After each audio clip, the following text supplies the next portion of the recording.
Hi friends, welcome back. So I was actually a bit conflicted about this video because I'm just gonna have to tell. A few weeks ago, Tom and I went to the theatre and I really liked how I did my makeup that day, but I didn't have time to film it. So I was like, shall I just pretend like I'm about to go to the theatre? Or shall I just fess up and tell the truth? And I've decided to fess up and tell the truth. So today I'm going to be showing you how I did my makeup when we went to the theatre. And what I love about this makeup is it really is kind of my favourite, like, go-to. You're out all day doing something, you're probably really busy, like going to the theatre, going to London, Christmas shopping, whatever. And I just think this particular makeup looks really nice all day. And I don't know about anybody else, but like when I'm out all day, I can get really annoyed with what's on my face if there's too much of it. And I also find that because it's quite taxing, I don't know if that's just me, I find it quite taxing, emotionally draining, and I think that can wear through on your face. So if I put too much on, by the end of the day, I just feel like I look like an absolute gremlin. So I'm going to show you exactly how I did my makeup the day that we went to London. Felt really pretty. So yeah, let's get to it. I'll shut up now. So I'm going to start off by using this nice grippy... So I'm going to start off with a nice grippy primer. I just like the way it feels on my skin and I like how my makeup sits on top of it. This one's by Elf and it's the Elf Power Grip Primer. So I'm just going to put probably 2 pumps onto my fingers and then just rub that into my skin. Along with priming my skin, I'm also going to prime my lips. It's just a really good idea when you're doing all the rest of your makeup to have something sitting on your lips that's going to be moisturising them. And to do this, just use some sort of moisturiser, lip balm, whatever. So your lips are nice and soft, meaning that they're going to take on product a lot better and hold it for longer. So I'm going to be using this Stila lip primer. I'm just going to pop a bit on my lips and just work it in there. Then I don't intend to do loads of stuff on my eyes, but I do just like to prime them anyway. I'm just using this MAC 24-hour eye primer.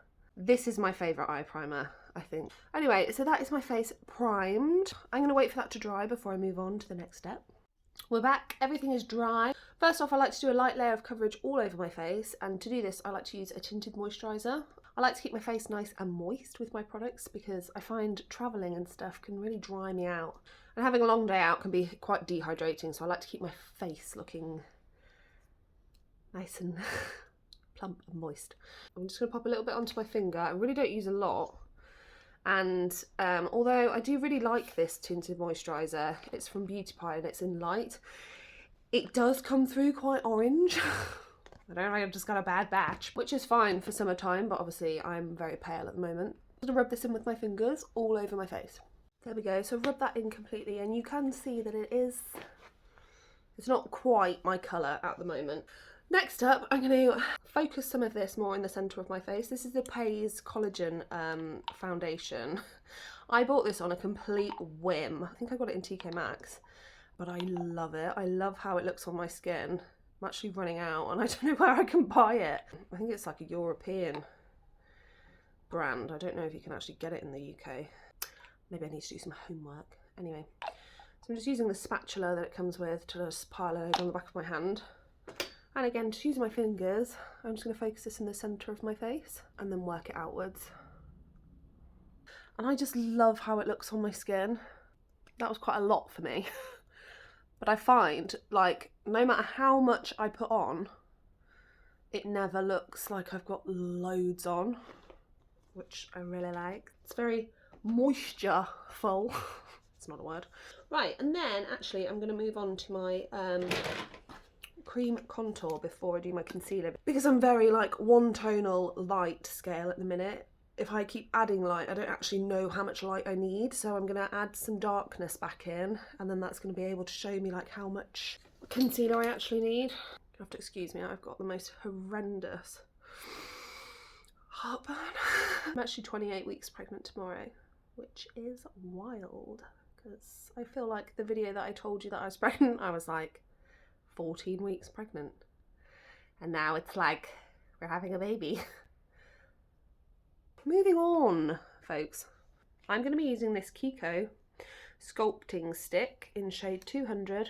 I'm going to take a dense fluffy brush, mix it into the top of this. I never really put it directly onto my face just because it's so much harder to work with. And then I'm just going to pop it in the hollows of my cheekbones and where the shadows would naturally occur on my face. At this point with your brush technique, I would definitely stamp rather than swipe, just because you're not then going to disturb everything that's underneath already. I think my nose was a bit wet then. I have to do some serious sculpting on my neck. Thanks to my lovely friend. Still haven't named it though, so if you've got any suggestions, let me know, that'd be great.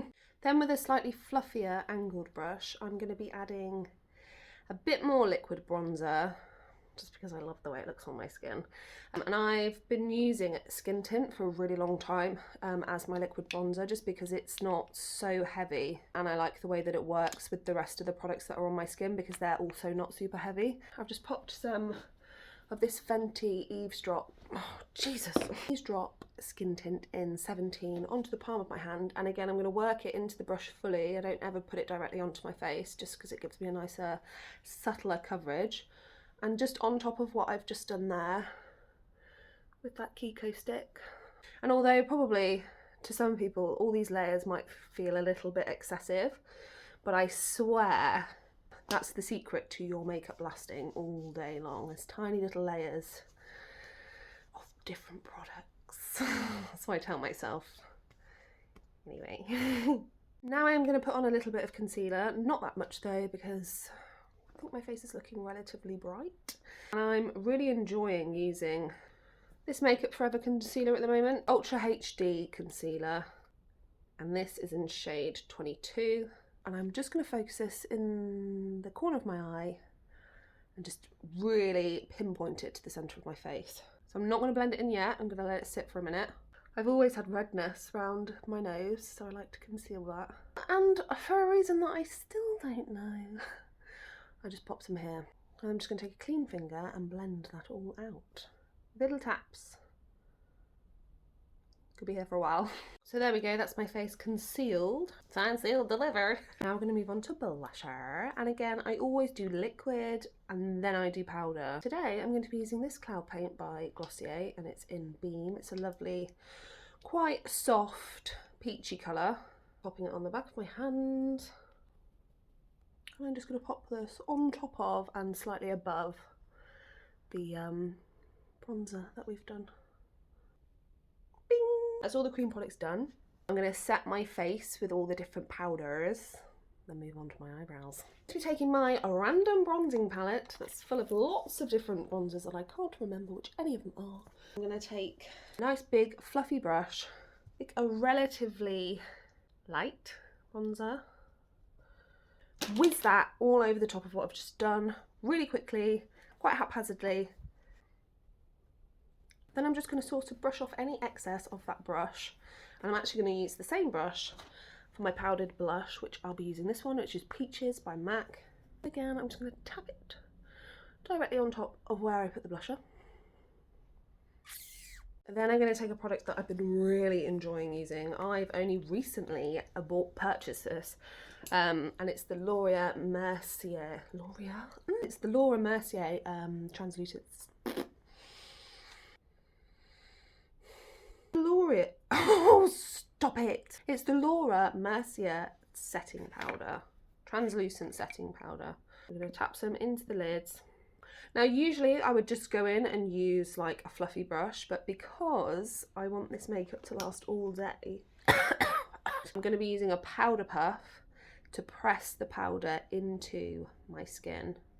So I've loaded up the powder puff, but I don't want to put this directly onto my face because it will be too much. I'm just going to evenly distribute that now on the back of my hand. And then I'm going to focus this on the centre of my face. This is just going to set that makeup. It's not going to go anywhere. So there we go. And then I'm just going to take that nice fluffy brush that I had. Where's it gone? Here it is. Pick up a little bit more powder, not much. Still using that same amount from the lid. And I'm just going to whiz that over the top to like buff out any, not clumps because there's not going to be any clumps, but make sure it's nice and evenly distributed across my face. gorge. I mean, it's expensive, that powder, but it looks really nice on my skin, doesn't it? Doesn't it? Love it. Right, let's move on to eyebrows real quick. So I'm going to be taking my favourite brow pencil. It's the Precisely My Brow Pencil by Benefit. I don't like my eyebrows looking really heavy when I'm not wearing a lot of eye makeup. I think it's all about balance. I am just going to keep them really nice and fluffy and light. I'm just going to stick this. I'm just going to stick this in my eyebrow quite lightly, and then I'm going to brush it through again with my spoolie. So that's my eyebrows drawn in. I can't remember if I said what shade I was using, but I was using shade 3. It's quite a good match for me. I do like to go over the top of my hairs with a brown mascara just because I like to define my hairs. But because I don't want it to look super duper heavy, I'm actually going in with shade 1 of Gimme Brow. There we are. Right, then eyes. I'm actually just going to take a bronzer from the palette that we used earlier. I'm going to use the same colour that I put on my cheeks, so a combination of these two. And I'm just going to really lightly define my eye crease. And I just want to give my eyes a little bit of definition. I'm just using a fluffy brush here, slapping it in my crease of my eye. Then we take my finger and just pat away at the edges, and that's just going to help diffuse those and help it look natural. Then I'm just going to pop a little bit of this Kiko liquid glowing eyeshadow. This is in shade 1. I'm going to pop it on the back of my hand first, tiny bit like that. Work that into the back of my hand and into my finger, and then I'm just going to pop it, yeah, and a little bit on my brow bone. Claw hand. My big claw hands. Delightful. Then I'm just going to use whatever's left to pop in the inner corner of my eye. Last but not least are lips. And I'm going to do my absolute favourite lip combo at the moment, which is a brown lip liner and some sort of reddish lip balm situation. So let's do it. This is an Illamasqua lip liner in shade, for God's sake, why can I never find the shades? Revealed. We're there. It's a really warm brown, and I just think it makes my eyes look really blue. That's what I've been telling myself. So I'm just going to line my lips, bring it in very slightly to the centre, just so I can blend the lip balm. I find this like a really great option if you are going out like all day, because I don't know about anyone else. I don't know if it's my ADHD, but like when I've got things on my face, my body, after a while I just find them really annoying and I want to rip my own skin off. But lipstick can really get me, because either it can be really drying, or it can, like, you know the matte ones, they can, like, I don't think this is the right word, mottle on your lips, and you just want to like pick them off, and those really annoying. But this is a great option to avoid feeling like ripping your own skin off, so yeah. There we go. I'm going to take this little lip gloss balm thing. It says it's a lip gloss, but I feel like it's more like a balm. It's by Honest Beauty, and it's in Star Ruby. So I'm just going to put this into the centre of my lips, if it decides to come out. There we go, that's enough. That's way too much. Oh God. Then I'm actually going to sack this off. I'm just going to use my finger to blend that in together. And there you have it. My favourite lip combination, colour combination. I just think it's very pretty. I look quite pretty, don't I? Then before I go in with mascara, I always set my face just so I don't end up looking like a panda. And I love this setting spray. It's the Makeup Finishing Setting Spray by Skin Denevia. Give it a good soaking. It's really hard to do on yourself because I just feel like I've literally just sprayed that all over my top. Did I even get it on my face? Maybe, maybe not. Mascara! And I'm going to be using this Max Factor, I can't talk today, this Max Factor False Lash Effect Mascara. There's something going on with my eyelashes, guys, because they're not what they used to be. And I think it might be the pregnancy. They're just a bit sad, I'm not gonna lie. So I'm just gonna pop this on as well as I can, and I'll be back. I've done my best with my little stumps. No, they don't look that bad, really. I'm just being, you know, self-conscious. So there we go, that's the finished look, done and dusted. And although it is quite simple, I can guarantee This is going to last all day, which is what we want when we're going out and about to London, to the theatre, isn't it? Thanks so much for watching, guys. Keep watching for now a nice little montage of our time in London. We love a day out in London, and what's even better than a day out in London? A day out in London with no kids. That is a rarity. Once we got there, we were both absolutely starving, so we headed straight to find some food before the show started, and we stumbled across a sushi dog. Strange name, doesn't make sense to me, but it was delicious. Here's me, stuffing my face. And here we are outside the theatre. We're just about to go and see Moulin Rouge. I absolutely love the film, so I was so excited to see the musical. And it was amazing. The production, as you can see, was just incredible. The costumes were amazing. So we're all settled in our seats, having a bit of a giggle as per. And obviously I had to get some pre-show snacks, obviously. Then after the show had finished, we went for a little peruse around Chinatown. And one of our favourite things to do, really, when we've not got the kids, is to go and eat somewhere we know they would not want to eat, where we don't have to worry about a kids' menu and we can just eat whatever the hell we like. And it was so friggin' good. I could eat it all again, especially this. And that's it. Thank you so much for coming with us. I hope you've liked this week's video, and if you have, don't forget to hit that like button and subscribe to my channel. Bye guys, bye.